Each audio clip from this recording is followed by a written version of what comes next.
आज की जो ये प्रदेश कार्यकारिणी की बैठक और शैक्षणिक कार्यशाला है, इसमें दवा के व्यापार में जो भी समस्याएं उस पर व्यापक रूप से चर्चा हो रही है। अभी हाल ही में GST 2.0 से उत्पन्न हो रही परेशानियों पर अभी व्यापक चर्चा चल रही है और इसमें हमारे राष्ट्रीय अध्यक्ष आदरणीय जयेश सिंह साहब ने स्पष्ट रूप से बताया है कि किसी भी दशा में हमारे दवा व्यापारियों का नुकसान हम होने नहीं देंगे और जो हमारे छोटे व्यापारियों का नुकसान जो GST के अंदर दायरे में नहीं है, उनका जो नुकसान है उसको भरपाई के लिए हम लोग कोई ठोस निर्णय लेके उनके नुकसान की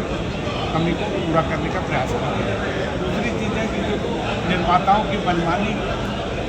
पर भी चर्चा होने उस पर भी हम लोग बात कर रहे हैं और अभी जो हाल ही में अधोमानक दवाओं के संबंध में इतनी व्यापक रूप से मीडिया का जो प्रचार प्रसार रहा है उस पर भी हम लोगों ने चर्चा करने का मन बनाया है, चर्चा कर रहे हैं और इसका निराकरण भी जब तक दवाओं की गुणवत्ता की जांच होकर ना आ जाए तब तक अधोमानक का प्रसारण करने से हमारे दवा व्यापारियों की साख गिर रही है, ये किसी कीमत पर नहीं। मीडिया के लोगों से भी हम निवेदन करेंगे कि जब तक इनकी गुणवत्ता की जांच होकर ना आ जाए तो अधोमानक करना ये सरासर गलत है। देखो GST की बात हो गई और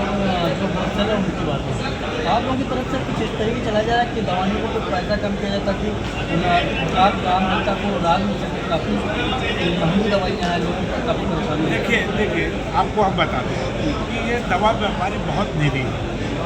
दवा व्यापार पर इतनी ज़्यादा केंद्रीय कानून और राज्य स्तरीय कानून लागू हैं कि हम उनसे बंधे हैं। लाइसेंस लेने से लेकर दाम के मूल्यों तक हमारे जो मूल्य का निर्धारण होता है, इसकी राष्ट्रीय समिति है NPPA जिसको बोलते हैं, नेशनल फार्मा प्राइसिंग अथॉरिटी, ये दवाओं का मूल्य निर्धारण उन्हीं के द्वारा होता है और भारतवर्ष में दवा की जो कैटेगरी है वो जेनरिक एक है पेटेंट दवाएं हैं। तो इसमें जो मार्जिन है दवाओं में उसका निर्धारण हमारी NPPA संस्था करती है और मैं भारत सरकार से मांग भी हमने किया है कि हमारे दवा व्यापारियों को 10 और 20% का मार्जिन, थोक व्यापारियों को 10% और फुटकर व्यापारियों को 20% का मार्जिन हमें चाहिए। तो दवा का मूल्य चाहे जो भी रखें वो उनके ऊपर है और हम तो चाहेंगे कि आम जनमानस को दवाएँ सस्ती मिलें। कभी वो मरीज हमारे कुछ रिश्तेदार भी होंगे, हमारे दुकानदार भी होंगे, हमारे दोस्त भी होंगे, तो हम चाहेंगे कि हमारी ये दवाएं सस्ती हों और लोगों को मिले।